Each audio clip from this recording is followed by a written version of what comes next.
السلام علیکم۔ آج میں آپ ناول کی قسط نمبر 27 کے ساتھ حاضر ہوئی ہوں، تو چلیے آئیے قسط کا آغاز کرتے ہیں۔ گاڑی کھلے گیٹ سے اندر داخل ہوئی، پورچ میں رکی تو اندر سے بدر باہر نکلا۔ سیاہ شلوار قمیض میلی سی لگتی تھی، بازو مڑے ہوئے تھے، بال ماتھے پر بکھرے تھے، آنکھیں سرخ تھیں۔ وہ دھیمے شکستہ قدموں سے اندر کی طرف بڑھا۔ لاؤنج میں کوئی بیٹھا تھا۔ اس نے پلکیں جھپکی، لیکن پانی ایک کا ایک ریلا آنکھوں کے سامنے آیا۔ وہ دوسری کوشش کیے بنا اوپر کی طرف بڑھ گیا۔ بھائی! کسی مرد نے اسے پکارا۔ بدر بنا سنے انہی دھیمی قدموں سے چلتا رہا۔ سیڑھیوں سے اوپر کوریڈور میں آتے، اپنے کمرے کا دروازہ کھولتے وہ اندر داخل ہوا۔ بیڈ سائڈ ٹیبل کی طرف جاتے اس نے کانپتے ہاتھوں سے دراز کھولی۔ وہاں ایک سفید دوپٹہ رکھا تھا۔ بدر نے ایک ہاتھ سے وہ دوپٹہ اٹھایا، بنا دروازہ بند کیے۔ وہ شکستہ قدموں سے صوفے کی طرف آیا۔ وہاں بیٹھتے اس نے وہ دوپٹہ دیکھا، خولا کا دوپٹہ، جو اس کے پاس اس دن سے تھا جب اس نے جمال کو قتل کیا تھا۔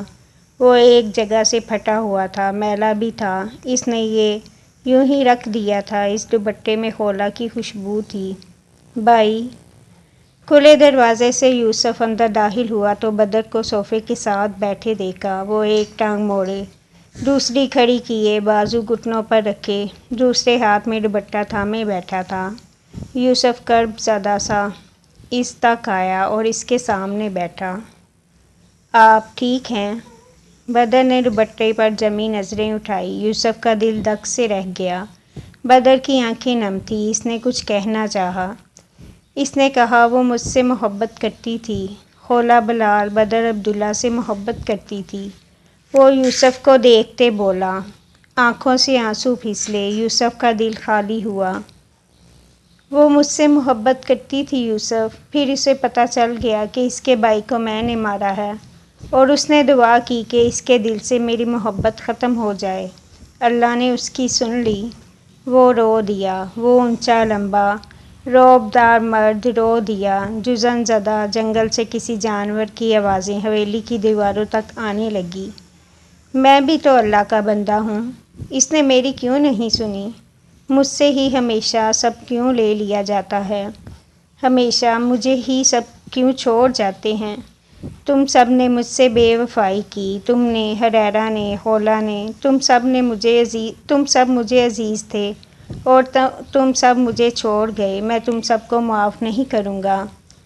وہ روتے ہوئے شکوہ کر رہا تھا، جیسے کسی بچے کو اس کا دوست چھوڑ گیا تھا اور وہ اس کے جانے کا شکوہ بھائی سے کر رہا تھا۔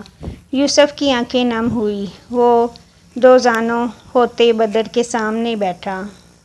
آئی ایم سوری بھائی، مجھے یہ نہیں کرنا چاہیے تھا۔ اسے یہ واقعی نہیں کرنا چاہیے تھا۔ کاش وقت پیچھے پلٹ سکتا تو وہ بدر کو چن لیتا۔ تم میرے بھائی تھے یوسف۔ میں نے تمہیں کبھی اپنا بیٹا نہیں کہا، کیونکہ بھائی صرف بھائی ہوتا ہے، اس کی جگہ کوئی اور نہیں ہوتا۔ تم نے میرے ساتھ غلط کیا۔ میں تمہیں عزیز رکھتا تھا۔ میں نے تمہارے لیے اچھا چاہا۔ تمہیں بھی اچھا سوچنا چاہیے تھا۔ تم نے کیوں اسے بتایا کہ اس کے بھائی کو میں نے مارا تھا؟ تم میرے لیے قابیل کیوں بنے؟ اس کا دل کٹ رہا تھا، مر رہا تھا، وہ اذیت میں تھا، اور وہ اذیت جان لیوا تھی۔ I am sorry. تم سب نے مجھے چھوڑ دیا، حریرہ نے بھی، تم نے بھی، امی نے، بابا نے، خولا نے۔ میں اتنا برا تو نہیں ہوں کہ مجھے سب چھوڑ جاتے ہیں۔ میں کیا کروں کہ سب مجھے واپس مل جائیں؟ خولا واپس مل جائے۔ یوسف عبداللہ نے زندگی میں دوسری بار اس شخص کو ایسے ٹوٹا دیکھا تھا۔ اس نے چاہا وہ گاؤں کی ہر بوڑھی عورت کے پاس جا کر بدر عبداللہ کے لیے دعا کا کہے۔ وہ مسجد میں اس کے لیے دعا کروائے کہ اس کی مراد بر آئے۔ وہ آپ کے لیے نہیں تھی، مجھے وہی چاہیے۔ میں نے اسے پانے کے لیے کیا کیا نہیں کیا۔ اتنی کوشش اس کے لیے، اس کے کس نے کی ہوگی؟ میں نے اس کے شوہر سے کہا کہ وہ اسے چھوڑ دے، میں بدلے میں اسے اپنی ساری دولت دے دوں گا، لیکن وہ کہہ رہا تھا کہ وہ خولا بلال کے لیے بادشاہت رد کر سکتا ہے۔ میرے پاس تخت ہے اور میں وہ اس کے لیے چھوڑ رہا ہوں۔ وہ میرے جیسا عشق اس سے نہیں کر سکتا، کوئی نہیں کر سکتا۔ وہ جس عشق میں خاک ہو رہا تھا وہ عشق اسے زہر کی طرح نصیب ہوا تھا۔ یوسف کا دل پھٹنے کو ہوا۔ آپ کو کوئی اور مل جائے گی۔ وہ محبت میں شکست کھا رہا تھا۔ بدر نے سر نفی میں ہلایا۔ مجھے وہی چاہیے۔ کچھ کرو یوسف، کہیں سے خولا کو لا دو، میں سب بھول جاؤں گا، میں سب چھوڑ دوں گا، میں تمہیں معاف کر دوں گا، میں ہر شے بھول جاؤں گا، بس خولا کو لا دو، مجھ سے سب لے لو، بس وہ ایک عورت دے دو۔ اس نے یوسف کا ہاتھ تھام کر منت کی۔ وہ سب معاف کر سکتا تھا۔ خولا بلال کے لیے ہر شے معاف کی جا سکتی تھی۔ بھائی نہیں یوسف، اس کی منت کرو، نین تارا سے کہو وہ اس سے بات کرے، اس سے کہو مجھے معاف کر دے، اس سے کہو وہ سب بھول جائے، مجھے وہ ایک عورت لا دو یوسف۔ وہ نفی میں سر ہلاتے ہوئے کہہ رہا تھا۔ 31 سالہ بدر عبداللہ، اسے 3 سال کا لگا۔ یوسف نے آہستہ سے بدر کو گلے لگایا، آنکھیں بند کی، کئی آنسو گرے، دل پھٹا۔ وہ صرف ایک عورت ہے بھائی۔ اسے خولا بلال کی بد دعا بہت زور کی لگی تھی۔ جس بہن نے کچی زمین پر بیٹھ کر اپنے بھائی کے قاتل کو بد دعا دی تھی، وہ بد دعا عرش تک پہنچی تھی۔ وہ عورت لا دو یوسف، تم سب کچھ لے لو۔ اس نے دعاؤں کے سنگ کچھ خطوط روانہ کیے ہوتے تو وہ شکوہ بھی کرتا کہ اس کی دعا مستجاب نہیں ہوئی۔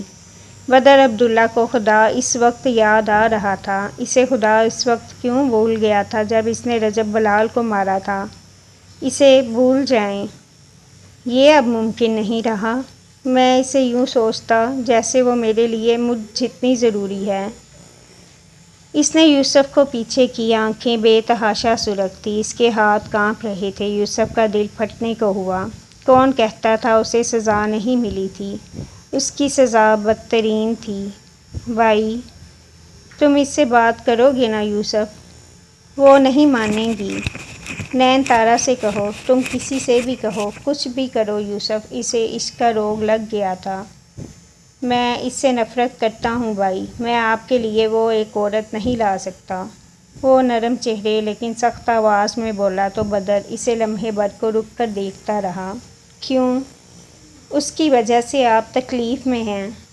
وہ بھی میری وجہ سے تکلیف میں رہی تھی۔ کیا جو تکلیف دے اس سے نفرت ہو جاتی ہے؟ پھر مجھے تم سب سے نفرت کیوں نہیں ہو رہی؟ وہ بڑبڑایا۔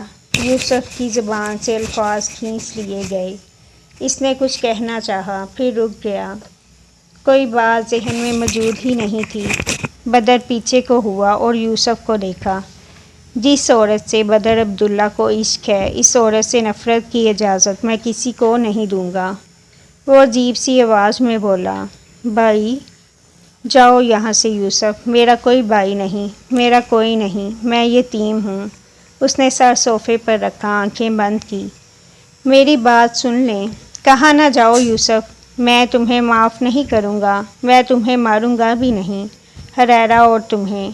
میں تم دونوں کو نہیں مار سکتا لیکن میں تم دونوں کو معاف بھی نہیں کروں گا، میں کسی کو معاف نہیں کروں گا۔ بھائی میں نے کہا دفع ہو جاؤ یہاں سے یوسف عبداللہ۔ وہ آہستہ سے بولا تو یوسف اسے دیکھتا رہا، آنکھیں نم، دل پھٹنے کو ہوا۔ وہ آہستہ سے اٹھا۔ بدر آنکھیں بند کیے نیم دراز سا لیٹا تھا۔ چند لمحے رک کر وہ بدر کو دیکھتا رہا، پھر آہستہ سے دروازے سے باہر نکل گیا۔ اس کے جانے کے بعد بدر نے آنکھیں کھولی۔ وہ سرخ تھی۔ ایک زکام زدہ سانس اندر اتارتے اس نے جیب سے موبائل نکالا۔ کانٹیکٹس کھولتے اس نے ایک نمبر ملایا۔ سر صوفے پر گرا تھا۔ حاشر اس کی بھاری آواز کمرے میں گونجی۔ کہا اب عباس کو مار دو، قتل یا ایکسیڈنٹ جیسے بھی لگے، لیکن مجھے یہ شخص اگلے چند گھنٹوں میں مردہ چاہیے۔ اس نے کال کاٹ دی۔ خولا کا سفید دوپٹہ اٹھا کر ہاتھوں میں تھاما۔ تمہیں اجازت نہیں ہے کہ تم میرے علاوہ کسی کو چاہو خولا۔ اس نے آنکھیں بند کر لی۔ چہرہ اب سپاٹ تھا۔ وہ کہانی کا دیو تھا تو دیو سہی، اس مرتبہ وہ کہانی کے محافظ کو نہیں جیتنے دے گا۔ یہ چند گھنٹوں بعد کا منظر ہے جب مہارا پر رات چھا چکی تھی۔ سرسراتی ٹھنڈی ہوا فصلوں کے پتوں کو ہلاتی اس گلی تک آئی جہاں پستول ہاتھ میں تھامے وہ کچے راستے پر تھا۔ آسمان پر چاند چمک رہا تھا، کپاس کی فصل کے پھول کھلنے لگے تھے اور اب ٹھنڈے دنوں کی آمد تھی۔ 2 گھنٹے قبل اسے بدر کی کال آئی تھی اور اس نے حکم جاری کیا تھا کہ کعب عباس کی لاش کل صبح اسی جگہ سے ملنی چاہیے جہاں سے 3 سال پہلے رجب بلال کی لاش ملی تھی۔ بدر عبداللہ کا حکم سر آنکھوں پر تھا اور اب وہ کچے راستے پر کعب عباس کے پیچھے تھا۔ وہ تھوڑی دیر قبل شہر سے واپس آیا تھا۔ گاؤں کی گلی میں داخل ہوتے اس نے پستول احتیاطاً جیب میں ڈال لی، وہاں اس وقت تک سب سو جاتے تھے۔ گلی میں داخل ہوتے اسے کعب کے موبائل بجنے کی آواز سنائی دی۔ ہیلو! اس نے محسوس کیا کعب کے قدم آہستہ ہوئے تھے، ایک ہاتھ جیب میں ڈال لیا تھا، سر جھکا ہوا تھا، اسے شاید نیچے دیکھ کر چلنے کی عادت تھی۔ اس وقت؟ ابھی تو میں گھر جا رہا ہوں، کوئی ضروری بات تھی؟ حاشر قدرے نزدیک ہوا۔ میں نے تمہیں کہا تھا نا کہ… آواز پل بھر کو ٹیوب کی گڑگڑاہٹ میں دب گئی۔ حاشر نے جیب سے پستول نکال لیا، گلی سنسان تھی۔ تم غلط جگہ ڈھونڈ رہے ہو، ظاہر ہے وہاں سے سب ڈیلیٹ کیا جا چکا ہوگا۔ وہ رک گیا تھا، مڑ کر پیچھے دیکھا۔ حاشر فوراً دیوار کی اوٹ میں ہوا۔ چند پل گزرے اور اسے دوبارہ سے قدموں کی آواز آئی۔ وہ دیوار کی اوٹ سے باہر نکلا۔ میں کیا مدد کر سکتا ہوں؟ تم لوگوں نے مجھے کوئی گنڈا بدماش سمجھ رکھا ہے، میں ایک معصوم آدمی ہوں یار۔ وہ لمبی گلی کا موڑ مڑا، حاشر کے قدم تیز ہوئے، آگے راستہ تھا۔ اس نے گلی کے سرے پر پہنچتے پستول اٹھایا ہی تھا جب پیچھے سے کسی نے ایک ٹانگ اس کی کمر پر ماری۔ وہ منہ کے بل نیچے گرا، مقابل نے اسی پھرتی سے ایک گھٹنا اس کی کمر پر ٹکائے، اس کا پستول والا ہاتھ گھما کر کمر پر رکھا اور پستول اس کے ہاتھ سے کھینچی۔ خاموشی کی بھی آواز ہوتی ہے، تم نے یہ کہاوت نہیں سنی حاشر ہمدان؟ وہ اس کے کان کے پاس جھک کر سرد آواز میں بولا تو حاشر نے دوسرا ہاتھ اٹھاتے اس کے گھٹنے پر مارنا چاہا۔ کعب نے پھرتی سے اس پر پستول مارا، وہ کراہا۔ فلوپ انڈین ایکشن فلمز کو دیکھ کر مجھے مارنے سے بہتر تھا سامنے آ کر مقابلہ کرتے، کم از کم اتنی مردانگی تو دکھا سکتے تھے۔ اس نے زور سے حاشر کا بازو مروڑا، وہ چیخا۔ کعب نے اسی تیزی سے اسے سیدھا کرتے مکہ اس کی ناک پر مارا اور پھر گریبان سے پکڑ کر کھڑا کرتے پیٹ میں لات ماری۔ تمہارے مالک سے اسی گھٹیا پن کی امید تھی مجھے۔ جتنی بار وہ مجھے مارنے کی کوشش کر چکا ہے اتنی بار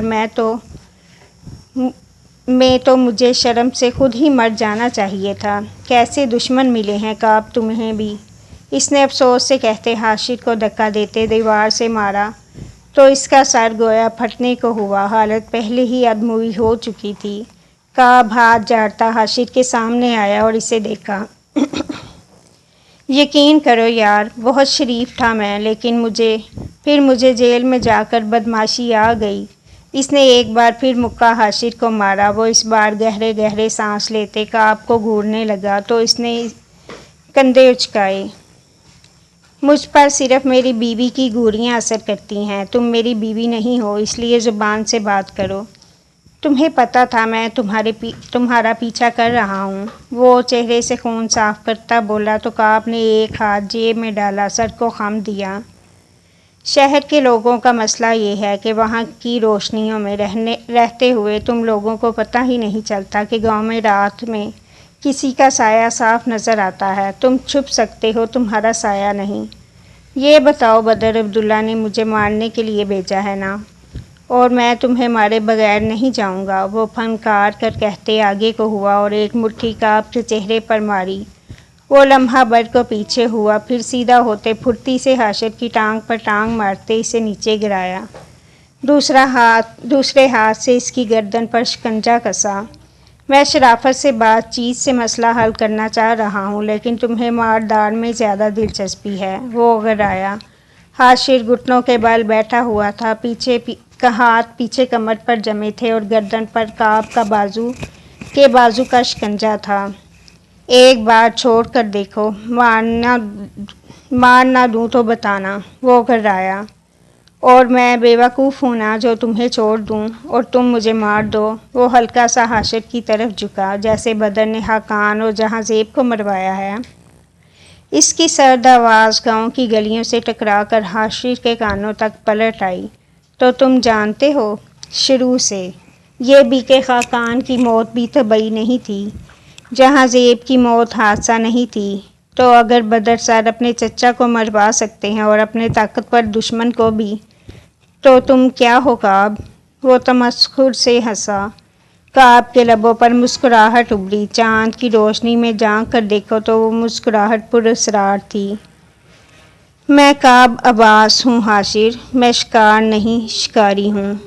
اس نے موبائل جیب سے نکالا، کوئی بٹن دبایا اور واپس جیب میں ڈالتے حاشر کو دیکھا۔ وہ پھڑپڑا رہا تھا۔ میں تیسرے قتل کا ذکر کرنا تو بھول ہی گیا۔ تیسرا قتل؟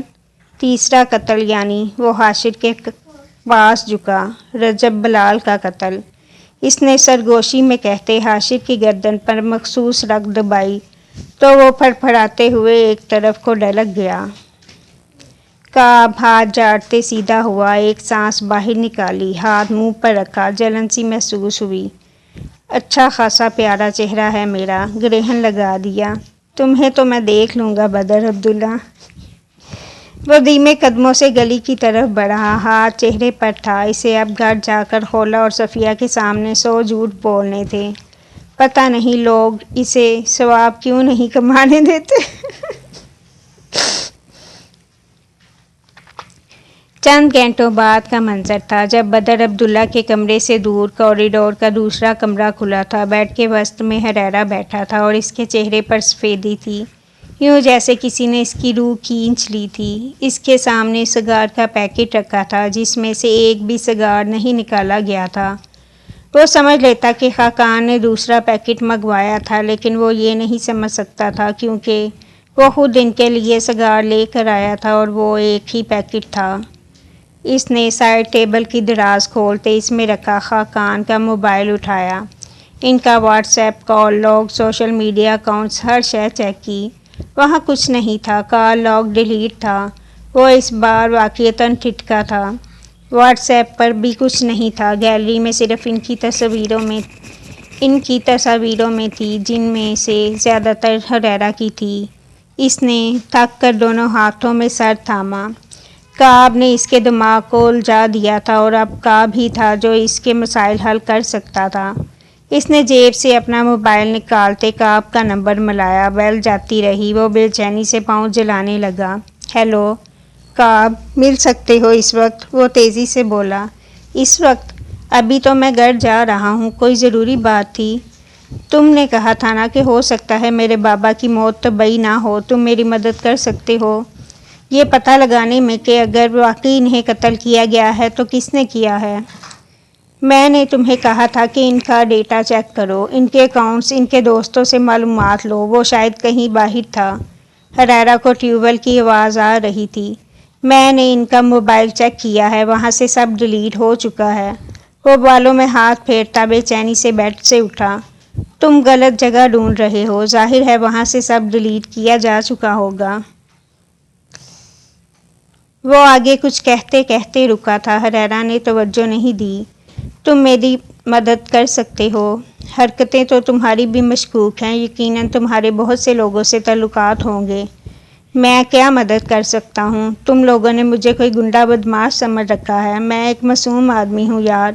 اسے برا لگا تھا۔ حریرہ گڑبڑایا۔ میرا وہ مطلب نہیں تھا، میں کہنا چاہ رہا تھا کہ تم CSS کر رہے ہو تو یقیناً تمہارے اونچے لوگوں سے تعلقات ہوں گے۔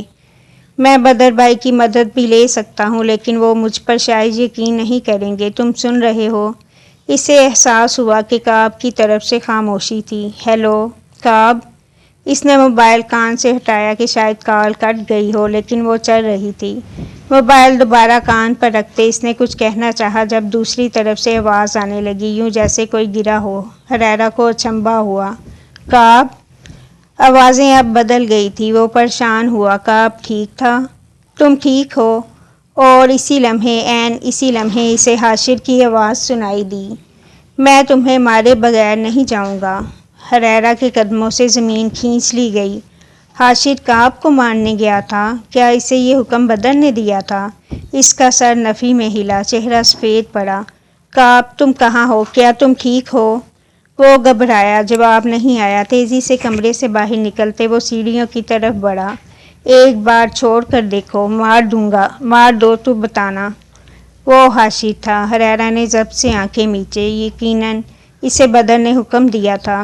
کعب، وہ دبا دبا سا چیخا، میں بے وقوف ہوں نا جو تمہیں چھوڑ دوں اور تم مجھے مار دو، جیسے بدر نے خاقان اور جہاں زیب کو مروایا ہے۔ حریرہ خاقان پورا کا پورا تھم گیا۔ در حقیقت اب زمین کھینچی گئی تھی، در حقیقت اب آسمان اس پر پھٹا تھا، در حقیقت وہ اب مردہ ہوا تھا۔ گاڑی کا دروازہ کھولتے ہاتھ وہیں جم گئے۔ موبائل سپیکرز پر اسے کعب کے بعد حاشر کی آواز سنائی دی۔ تو تم جانتے ہو؟ اسے آوازیں سنائی دے رہی تھی، اسے آوازیں صاف سنائی دے رہی تھی اور اس نے خواہش کی کاش حاشر کی آواز اب اسے سنائی نہ دے، لیکن حریرہ خاقان کی دعا رد ہوئی۔ تو اگر بدر سر اپنے چچا کو مروا سکتے ہیں اور اپنے طاقتور دشمن کو بھی، تو تم کیا ہو کعب؟ وہ آواز رک کر آئی تھی لیکن اسے سنائی دے گئی تھی۔ حریرہ کا ہاتھ بے دم ہوتا نیچے گرا۔ وہ لمحہ عذاب کا تھا، وہ لمحہ قیامت جیسا تھا۔ اس کا بھائی، وہ بھائی جو اسے دنیا میں سب سے زیادہ عزیز تھا، وہ اس کے دوسرے عزیز شخص کا قاتل تھا۔ اگر جان نکالی جانے جیسی کوئی تکلیف تھی تو اس لمحے اس نے وہی محسوس کی تھی۔ اگر موت جیسی کوئی آواز تھی تو وہی تھی جو اسے اس لمحے سنائی دی تھی۔ موبائل سے اب بھی آوازیں آ رہی تھی لیکن حریرہ خاقان پتھر کی روش پر پتھر بن گیا تھا۔ 3 سال قبل اسے سبزے پر رجب بلال کی لاش ملی تھی۔ وہ اس کے عین سامنے پڑا تھا، چہرے پر مٹی کے ذرات تھے، ناک سے خون بہہ رہا تھا، اس کا لباس گیلا تھا۔ یہ وہ لمحہ تھا جب کعب عباس کے اندر سے بہت کچھ مر گیا۔ یہ وہ لمحہ تھا جب اس نے چند لمحوں میں مرنے کی اذیت محسوس کی تھی۔ وہاں رجب کی لاش کے پاس بیٹھ کر اس کے چہرے پر ہاتھ پھیرتے وہ زندگی میں پہلی بار بچوں کی طرح رویا تھا۔ اپنے بھائی اور باپ کے مرنے کے وقت وہ اسلام آباد میں تھا، تب رجب اس کے ساتھ تھا۔ اسے آج بھی وہ کیفیت یاد تھی، وہ درد آج بھی محسوس ہوتا تھا۔ اس رات وہ جب رجب کے گلے لگ کر رویا تھا، اس وقت رجب کی لاش کے پاس وہ اکیلا تھا، بچپن کا ساتھی، دوست، بھائی، وہ سب تھا۔ اس دن اس نے جانا کہ جب کوئی اپنا مر جائے تو زندہ رہنا کتنا مشکل ہوتا ہے۔ اس کی میت گھر لے جانے تک سب ساکن رہا، ارد گرد کا ہر منظر ساکن رہا، ہر شے سلو موشن میں ہوتی رہی۔ پہلی بار اسے تب دنیا کی موجودگی کا احساس ہوا جب اس نے رجب کی میت زمین پر رکھ کر خولا کو دیکھا تھا۔ وہ سیڑھیوں سے اتر رہی تھی، کعب سر اٹھائے اسے دیکھ رہا تھا۔ اس نے زندگی میں پہلی بار کسی کا چہرہ اس حد تک سفید پڑتے دیکھا تھا۔ وہ کس کیفیت میں چارپائی تک آئی تھی، اس کا رونا، چلانا، گمسم کیفیت، وہ سب دیکھ رہا تھا، سب محسوس کرتا رہا۔ اندر سب ختم ہوتا رہا۔ مرنے والا اکیلا نہیں مرتا، وہ پیچھے والوں کو مار کر جاتا ہے۔ اس نے رجب کو اپنے ہاتھوں سے قبر میں اتارا تھا۔ دنیا میں سگے رشتوں کو اپنے ہاتھوں سے دفنانے سے زیادہ اذیت ناک کوئی شے نہیں ہوتی، اور اس نے وہ اذیت کئی بار محسوس کی تھی۔ 2 ہفتے تک سب غم اور دکھ کی کیفیت میں رہے، ہر شے سوگ زدہ رہی، ہر منظر سیاہ رہا۔ اس سیاہی میں پہلی بار کوئی منظر تب ابھرا جب رجب کے قتل کی تحقیقات کے دوران پولیس نے اسے گرفتار کیا۔ دماغ ٹھیک ہے آپ لوگوں کا؟ میں اپنے ہی دوست کا قتل کیوں کروں گا؟ کتنی ہی دیر وہ ساکت سا ٹھہرا رہ گیا، پھر بفر کر کہا، ذوالفقار احمد نے گواہی دی ہے کہ اس نے آپ کو رجب بلال کی لاش کے پاس دیکھا تھا۔ آپ دونوں کا جھگڑا ہوا تھا، پورا گاؤں جانتا ہے۔ پولیس انسپکٹر ہتھکڑی لگاتے اسپاٹ سا کہہ رہا تھا۔ اگر میں اس کے پاس بیٹھا تھا تو قاتل میں ہوا، اور ہمارے پہلے بھی کئی جھگڑے ہو چکے ہیں، اس کا یہ مطلب تو نہیں کہ میں اسے قتل کر دوں۔ اسے سمجھ نہیں آ رہی تھی وہ کیسے ان لوگوں کو سمجھائے۔ غصہ ابل ابل کر آ رہا تھا۔ ہمارے پاس گواہ ہے۔ ذوالفقار کی گواہی پر کیسے یقین کر سکتے ہیں آپ لوگ؟ میں اچھی طرح جانتا ہوں یہ خود کو بچانے کے لیے مجھ پر الزام لگا رہا ہے۔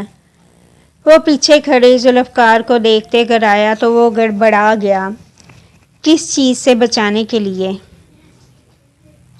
وہ کہنا چاہتا تھا کہ جو خط اس نے خولا کو لکھا تھا وہ خط سے ملنے والی عصمت سے خود کو بچانا چاہتا تھا، لیکن اس لمحے وہ چپ کا چپ رہ گیا۔ اگر وہ خط سامنے آتا تو ذوالفقار کا کچھ جاتا یا نہ جاتا، خولا پورے گاؤں میں رسوا ہو جاتی۔ وہ خط اس کے پاس تھا، اس کے کمرے میں رکھا تھا، لیکن کعب عباس نے اس لمحے قید کو چن لیا تاکہ وہ خولا بلال کو رسوا ہونے سے بچا لے۔ بات محبوب کی عزت پر آئی تھی، اس پر فرض تھا کہ الزام اپنے سر لے لیتا۔ میں نہیں بتا سکتا، لیکن یہ جھوٹ بول رہا ہے۔ اس بار وہ تحمل سے بولا، اگر تم وجہ نہیں بتاؤ گے تو جیل جانا پڑے گا۔ میں نے نہیں مارا رجب کو۔ ان سب میں اس کی نظر خولا پر گئی جو سامنے بیٹھی تھی۔ کعب کئی لمحے اسے دیکھتا رہا۔ وہ کئی دن سے صدماتی کیفیت میں تھی۔ خاموشی سے چپ چاپ سب دیکھتی رہی، نہ کچھ بولتی نہ کچھ کرتی، سن سی ایک جگہ ہی بیٹھی رہتی۔ وہ سب چھوڑ اس کے سامنے گیا۔ میں نے اسے نہیں مارا خولا۔ خولا نے دھیرے سے نظر اٹھائی۔ کعب عباس پر وہ نظر موت کی صورت گئی۔ آگے سب ختم ہو گیا۔ اس کے پاس گواہی نہیں تھی، کوئی ثبوت نہیں تھا۔ مقدمہ درج ہوا، اسے جوڈیشل ریمانڈ پر جیل بھیج دیا گیا اور زندگی مسئلہ جہنم بن گئی۔ جیل جہنم کی دوسری صورت ہی تھی۔ وہ پورا دن سی کلاس قیدیوں کو دیکھتا جنہوں نے اس جگہ کو اپنا گھر سمجھ لیا تھا۔ گندگی، غلاظت، مار داڑ اور موت جیسی جگہ۔ مریں گے تو ساتھ مریں گے۔ بس کر بھائی، پیدا ایک ہی دن ہو گئے، اس کا مطلب یہ نہیں کہ مرنا بھی ایک ہی دن ہوگا۔ ٹھیک ہے، میں پہلے مر جاؤں گا، جہنم جا کر اطلاع کر دینا۔ تمہارا پلاٹ بھی بک کروا لوں گا، بے فکر رہو۔ وہ جیل کی دیواروں کے پاس بیٹھ کر رجب کو یاد کرتا اور کرتا رہتا۔ جو کہتا تھا ساتھ مریں گے، وہ اکیلا مر گیا تھا اور اسے مرنے کے لیے چھوڑ گیا تھا۔ گاؤں سے ایک بار صفیہ اس سے ملنے آئی تھی۔ خولا کیسی ہے امی؟ وہ نظریں چرا کر اس کا پوچھ بیٹھا۔ صفیہ کچھ دیر تو اسے دیکھتی رہ گئی۔ وہ بدل گئی ہے کعب، وہ بس اتنا کہہ سکی۔ کعب جانتا تھا وہ نہیں بدلے گی۔ رجب بلال کی تربیت پختہ تھی، وہ خولا کو بہادری کے سبق یاد کروا کر گیا تھا۔ وہ نہیں بدلے گی، وہ جانتا تھا۔ صفیہ واپس چلی گئی۔ اس نے انہیں منع کر دیا کہ وہ دوبارہ یہاں نہیں آئیں گی۔ ملاقات بامشکل ہوتی تھی اور اس کے کیس کی ایک پیشی سے دوسری پیشی کے درمیان کئی ماہ کا وقفہ ہوتا تھا۔ جانے وہ رقم کہاں سے جمع کر کے اس کے کیس پر خرچ کر رہی تھی۔ گاؤں سے اس کے ایک دو دوست آئے اور گاؤں کے حالات بتا کر چلے گئے، اور اس دوران ایک دن جیل میں وہ ہوا جس نے کعب عباس کی سوچ کے زاویے بدل دیے۔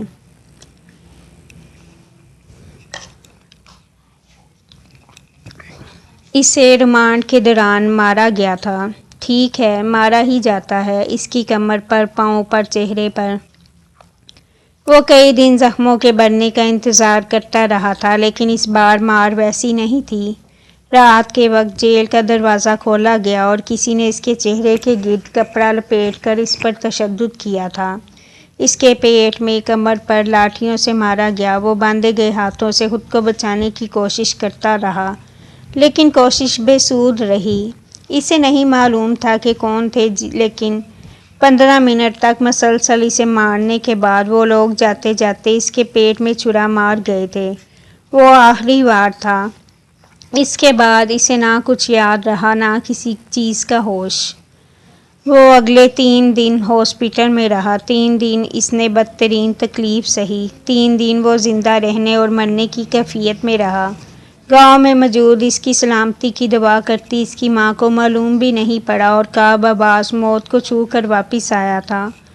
وہ جیل واپس گیا تو اس نے پہلے ہی دن جیل سپرنٹنڈنٹ کو ان 3 سپاہیوں کے نام دیے جن سے اس کی مڈبھیڑ ہوئی تھی، اور اسے چھڑک کر اور اسے جھڑک کر خاموش کرا دیا گیا۔ وہ لاکھ انصاف کے لیے چیختا رہا لیکن اس کی نہیں سنی گئی۔ زیادہ آواز نکالی تو اس بار بچانے کے لیے ہسپتال بھی نہیں لے جائیں گے۔ وہ پہلی بار تھا جب اس نے انتقام لفظ سیکھا تھا، پہلی بار تھا جب اس نے انصاف کو چھوڑ کر انتقام لینے کا سوچا تھا، پہلی بار تھا جب اسے احساس ہوا کہ اس ملک میں اگر اسے خود پر ہوئے ظلم کے لیے انصاف چاہیے تو اسے انصاف کے لیے بھی اسے انتقام لینا پڑے گا۔ اس کے جیل آنے کے 2 ہفتے بعد جیل سپرنٹنڈنٹ کے کمرے میں آگ لگ گئی۔ وہاں رکھے کئی اہم کاغذات جل گئے۔ الزام میں جیل کے وہ 3 اہلکار گرفتار کیے گئے جن سے کعب عباس کی اس بات پر لڑائی ہوئی تھی کہ وہ لوگ قیدیوں کے لیے ملنے والی رقم سے خود برد کرتے ہیں اور جن میں سے ایک کی آواز چھری کے جسم چیرنے کی آواز کے ساتھ اب بھی اسے یاد تھی۔ اپنی جیل میں کھڑے ہو کر وہ ان تینوں اہلکاروں کو گرفتار ہوتے دیکھتا رہا۔ اس کا چہرہ سپاٹ تھا۔ ذوالفقار کہاں ہے کاشف؟ کاشف اس سے ملنے آیا تو اس نے پوچھ لیا۔ یہی ہے، کل گواہی دینے آئے گا۔ کعب اسے دیکھتا آگے کو ہوا۔ تمہیں یقین ہے کہ وہ آئے گا؟ وہ سرد سا بولا۔ کاشف کئی لمحے اسے دیکھتا رہا، پھر نفی میں سر ہلاتے اٹھا۔ وہ نہیں آئے گا۔ ذوالفقار گواہی دینے نہیں آیا۔ کعب عباس جانتا تھا اب وہ کبھی نہیں آئے گا۔ اسے جینا آیا تھا یا نہیں، مارنا آ گیا تھا۔ اگلی 2 پیشیوں میں اس کے خلاف کوئی ثبوت نہ ملنے پر اسے باعزت بری کر دیا گیا۔ نہ کوئی گواہ تھا، نہ کوئی ثبوت۔ کعب عباس قاتل نہیں تھا۔ جیل سے چھوٹنے کے بعد وہ گاؤں واپس نہیں گیا۔ اس نے 1 سال لگا کر CSS کی تیاری کی۔ CSS وہ صرف رجب کے خواب پورا کرنے کے لیے کر رہا تھا۔ اسے ایگزامز دینا تھا اور پھر واپس جانا تھا۔ اس کے پاس نہ کوچنگ کے لیے رقم تھی، نہ اسے ضرورت تھی۔ اسلام آباد میں اس نے اپنے کچھ دوستوں سے رابطہ کیا تو اس کے ایک دوست نے لاہور میں اپنے ایک کزن کا بتایا جس کے ساتھ وہ لاہور میں رہ سکتا تھا۔ کعب اگلے ہی دن وہاں پہنچا۔ دروازہ کھولنے پر اسے سب سے پہلا چہرہ حسیب نذیر کا نظر آیا۔ چھوٹے کٹے بال، کلین شیو چہرہ اور درمیانہ قد۔ کعب کو دیکھتے اس نے آنکھیں سکوڑی۔ کعب عباس؟ جی۔ اس نے سنجیدگی سے سر کو خم دیا۔ حسیب دروازہ کھولتے اندر داخل ہوا تو کعب نے اس کی تقلید کی۔ وہ 2 کمروں کا اپارٹمنٹ تھا، اوپن کچن اور چھوٹا سا لان، جہاں صرف ایک صوفہ اور ساتھ میز رکھی تھی۔ اس نے طائرانہ نظر پورے اپارٹمنٹ پر ڈالی۔ شاداب نے کہا تھا کہ تمہیں جگہ کی تلاش ہے۔ میں تو کرایہ لینا چاہتا تھا لیکن کیا کروں، اس کے احسانات ہیں مجھ پر۔ ان احسانات کی ہوس تم فری بھی رہ سکتے ہو۔ میں نے کرایہ بھجوایا تھا۔ 10,000 میں تمہیں اتنا اچھا اپارٹمنٹ کہیں نہیں ملے گا لڑکے، کم از کم وہ کرایہ نہیں تھا۔ مجھے ایک جگہ 5,000 میں بھی مل رہی تھی تو رہ لیتے نا وہاں، میرے سر پر کیوں مسلط ہو گئے ہو؟ اسے غصہ آیا تھا۔ کعب نے اس بار کچھ نہیں کہا۔ اس نے بیگ نیچے رکھا اور حسیب کو دیکھا۔ رہنا کہاں ہے؟ اپارٹمنٹ میں جگہ ڈھونڈ لو کوئی، میں سونے جا رہا ہوں، وہ بیزاری سے کہتے جمائیاں لیتے کمرے کی طرف بڑھ گیا۔ کعب نے ایک بار پھر پورے اپارٹمنٹ پر نظر ڈالی۔ کونے میں ایک دروازہ تھا۔ اس نے آگے بڑھ کر کھولا تو وہاں کارڈ کا بار رکھا تھا۔ وہ چند لمحے کمرے کو دیکھتا رہا، پھر ٹھیک سے دروازہ بند کر دیا۔ 2 گھنٹوں بعد حسیب جاگا تو اسے سائڈ کمرہ روشن نظر آیا۔ اندر داخل ہونے پر اس کا تعجب، نیند اور حیرت بک سے اڑی۔ میرا سامان رکھا تھا یہاں، وہ چلایا۔ زمین پر گدا رکھتے کعب نے سر اٹھایا تو وہ منہ کھولے صدمے سے کمرے کو دیکھ رہا تھا۔ کیبل، تار، ٹوٹی ہوئی کرسیاں، ایک بیکار لیپ ٹاپ، ان سب کے 5,230 روپے ملے ہیں۔ 5,000 میرے پاس ہیں اور 230 روپے تمہارے کمرے میں رکھ دیے ہیں۔ حسیب کتنی ہی دیر صدمے سے اسے دیکھتا رہا، پھر غصے سے کھولتا آگے بڑھا اور کعب کو گریبان سے پکڑ کر دیوار سے لگایا۔ میرے باپ ہو جو میری اجازت کے بغیر سامان بیچ دیا، وہ فنکارا۔ کعب نے ہاتھ گھما کر اس کا گریبان پر رکھا ہاتھ کمر کے پیچھے لے جا کر مروڑا تو وہ کڑا کر رہ گیا۔ شاداب کو پورے 10,000 دیے تھے میں نے۔ حسیب نذیر، نہ میں یہاں مفت میں رہ رہا ہوں اور نہ تم معصوم ہو۔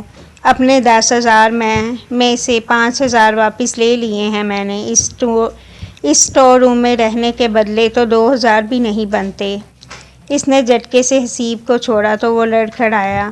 ابھی کے ابھی نکلو میرے اپارٹمنٹ سے، وہ چلایا۔ میرے پیسے واپس کرو پہلے۔ کل کر دوں گا۔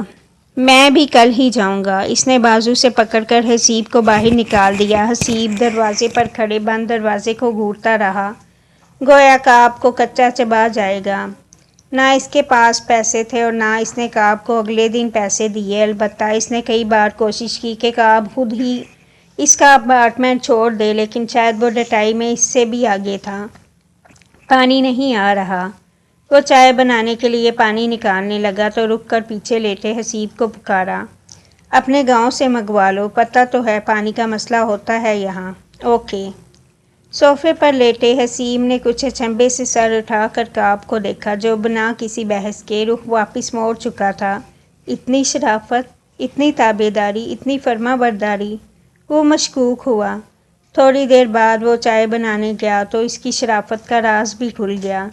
کچن میں رکھا دودھ غائب تھا۔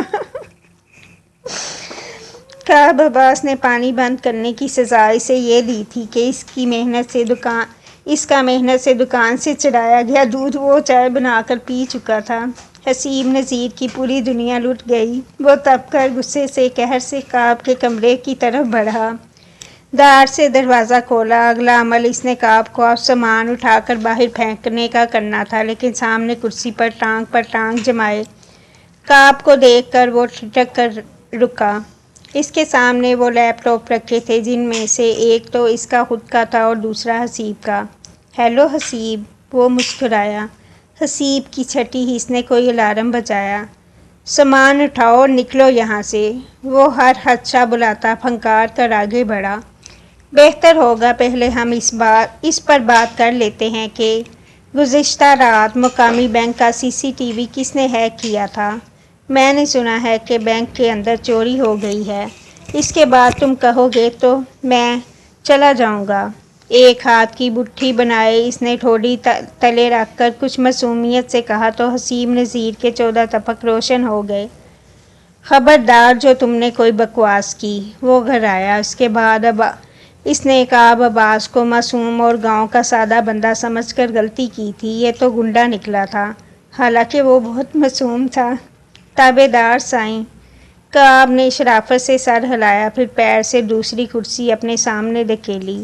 حسیب اس کا اشارہ سمجھتے ضبط کرتے کرسی پر بیٹھا۔ بکو، میں تمہارا راز رکھوں گا۔ نہ میں کسی کو بتاؤں گا کہ تم ڈارک ویب پر کس کس کے راز بیچتے ہو، اور نہ میں کسی کو یہ بتاؤں گا کہ تم پیسے لے کر ہیکنگ کرتے ہو۔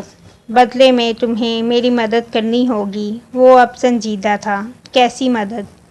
مجھے کچھ لوگوں کی معلومات چاہیے، کچھ انکام لینے ہیں، کچھ کام کرنے ہیں، اور ان سب میں تم میری مدد کرو گے۔ باپ کا ملازم ہوں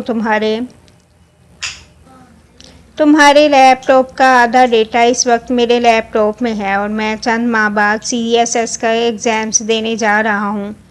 میں یقینی بناؤں گا کہ سب سے پہلی گرفتاری تمہاری کروں۔ میں تب تک جیسے آرام سے بیٹھوں گا نا۔ سوری، لیکن تمہاری دھمکی نے اثر نہیں کیا۔ میرے دوست کا باپ DSP ہے، یہ دھمکی یقیناً اثر کرے گی۔ دھمکی واقعی اثر کر گئی۔ چند لمحے کعب کو گھورنے کے بعد حسیب خود پر 10 اور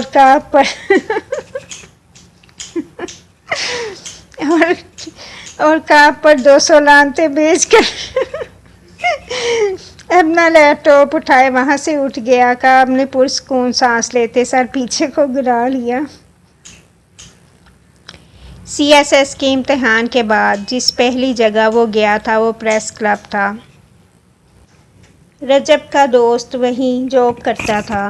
اس نے کھڑے کھڑے لمحوں میں اس سے اگلوا لیا تھا کہ رجب کی پریس کانفرنس کی بکنگ کینسل کس نے کروائی تھی۔ بدر عبداللہ کا آدمی تھا۔ میڈیا چینلز کو بھی اسی نے رقم دی تھی منہ بند کرنے کے لیے۔ میں کچھ نہیں کر سکا کعب، کیونکہ ان لوگوں نے میری فیملی کو مارنے کی دھمکی دی تھی۔ بدر عبداللہ۔ کعب عباس کے عضلات تن گئے۔ اس کے وکیل کا نمبر ہے تمہارے پاس؟ وقار نے اسے وکیل کا نمبر دے دیا۔ رجب کے مرنے کے بعد اس کے وکیل نے کیس ختم کر دیا تھا۔ وہ اگلے ہی دن وکیل کے پاس گیا۔ وہ مر چکا تھا، کیس آگے کیسے جاری رکھتا میں؟ وہ بے نیاز نظر آ رہا تھا۔ کعب ضبط سے اسے دیکھتا رہا۔ اس کی بہن تھی، چچا تھا، تم کیس کیسے ختم کر سکتے ہو؟ اس کی بہن نیم پاگل، زبان سنبھال کر بات کرو۔ وہ غصے سے میز پر ہاتھ مارے آگے کو ہوا۔ ساتھ بیٹھے حسیب نے اس کے ہاتھ پر ہاتھ رکھا۔ وہ زبردستی اس کے ساتھ آ گیا تھا کعب کی کوئی کمزوری تلاش کرنے کے لیے۔ دیکھیں وکیل صاحب، حسیب آگے کو ہوا، میں بندہ ہوں ذرا ٹیڑھا، سیدھے کام مجھ سے ہوتے نہیں ہیں، اسی لیے یہاں آنے سے پہلے میں آپ کی پچھلی 7 پشتوں پر ریسرچ کر کے آیا تھا۔ اب یہاں تو سچ سچ بتائیں، یا اگلے 2 گھنٹوں میں آپ کے اور آپ کے بھائی کے اگلے پچھلے سارے کالے کارنامے میڈیا پر اچھال رہا ہوں۔ حال ہی میں سینیٹر الطاف کا کیس آپ نے ہی دیکھا ہے نا؟ 2-4 ویڈیوز تو اس کی بھی ہیں میرے پاس۔ وکیل نے تھوک نگلا، چہرہ زرد ہوا۔ مجھے بدر عبداللہ کے آدمیوں نے کہا تھا، انہوں نے منع کیا تھا کہ کسی کو ان کے آنے کا علم نہ ہو۔ خدا کا واسطہ ہے کسی سے ذکر مت کرنا ورنہ وہ میری جان لے لیں گے۔ وہ گڑ گڑایا۔ کعب چند لمحے اسے دیکھتا رہا، پھر خاموشی سے وہاں سے اٹھ گیا۔ حسیب نہیں جانتا تھا وہ کہاں گیا تھا۔ پورا دن اور پھر پوری رات کو اس کا انتظار کرنے کے بعد وہ تقریباً آدھی رات کو پیاس کی وجہ سے جاگا تو اسے کعب کے کمرے سے آوازیں آئی۔ وہ چھمبے سے آگے کو ہوا اور قدم وہیں جم گئے۔ کعب رو رہا تھا، وہ ہچکیوں سے رو رہا تھا، ایک تصویر اٹھائے وہ بچوں کی طرح رو رہا تھا۔ اس رات اس نے زندگی میں پہلی بار طے کیا کہ وہ اس کی مدد کرے گا اور پورے دل سے کرے گا۔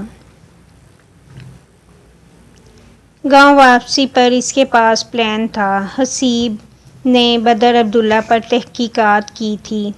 یوسف، ہریرہ، حقان، جہاں زیب، وہ ہر ایک کے بارے میں جانتا تھا۔ جہاں زیب چودھری اس کے باپ اور بھائی کا قاتل۔ اگر کوئی انصاف جیسی چیز تھی تو بھی اب کعب عباس اس سے واقف نہیں رہا تھا۔ اسے بیک وقت اپنے اور 2 دشمنوں سے لڑنا تھا، اور اس سب سے بہتر طریقہ یہ تھا کہ وہ ان دونوں کو ہی لڑا دے۔ سو اس نے جہاں زیب چودھری سے رابطہ کیا، اسے وقتاً فوقتاً بدر عبداللہ کے متعلق معلومات دی جسے وہ میڈیا پر چلوا دیتا۔ حقان سے رابطہ کرنے کا مشورہ دینے والا بھی وہی تھا۔ ہریرہ حقان سے تعلقات بنانا بھی پلان کا حصہ تھا۔ اس نے جازم سے ہریرہ کو ریڈ لائٹ ایریا لے جانے کا کہا تھا۔ اسے منانے کا کام حسیب نے کیا تھا۔ کیسے منایا تھا یہ اس نے کعب کو کبھی نہیں بتایا۔ کعب کو بس ایک ایسی ویڈیو سے غرض تھی جو وقت آنے پر اسے بدر عبداللہ کے خلاف ہتھیار کے طور پر استعمال کرنی تھی۔ سب ٹھیک چل رہا تھا، سب پلان کے مطابق تھا، اور ان سب میں خولا بلال کا اس کی زندگی میں آنا پلان کا حصہ نہیں تھا، وہ قسمت تھی۔ گاؤں آنے پر سب سے پہلی نظر اس کی خولا پر پڑی تھی۔ نظروں کا تصادم کعب عباس کی نظروں سمیت دل پر بھی باری تھا۔ اس ایک نظر میں ہی اس نے جان لیا تھا کہ وہ بدل گئی تھی۔ اس نے یہ بھی جان لیا کہ وہ بھی اسے رجب کا قاتل سمجھتی ہے، اور خولا سے ہونے والی ملاقات نے اسے بتا دیا وہ واقعی ایسا ہی سمجھتی تھی۔ ہریرہ کے یہ بتانے پر کہ بدر خولا میں دلچسپی رکھتا ہے اور خولا کی آنکھوں میں بدر کے لیے پسندیدگی دیکھنے پر وہ پیچھے ہٹ گیا۔ خولا بلال سے دستبردار ہو گیا۔ دل کا جو حال ہوا سو ہوا، نیندیں جو چھن گئی سو چھن گئی، روح جو چھلنی ہوئی سو ہوئی، لیکن وہ خولا کے راستے سے ہٹ گیا۔ اسے اب ویسے ہی مستقبل سے غرض نہیں تھی، اسے اب بس انتقام سے غرض تھی، اور زندگی میں پہلی بار اس کے ہر ارادے، ہر خیال کو خولا نے اس وقت تبدیل کر دیا جب ان کے گھر کے صحن میں بیٹھے اس نے کعب عباس سے پوچھا تھا، شادی کرو گے مجھ سے؟ وہ نہیں جانتا تھا کہ اس نے اس لمحے خولا کو انکار کیوں نہیں کیا۔ اس کے پاس پلان تھا، اسے جہاں زیب چودھری اور بدر عبداللہ کی جنگ کروانی تھی۔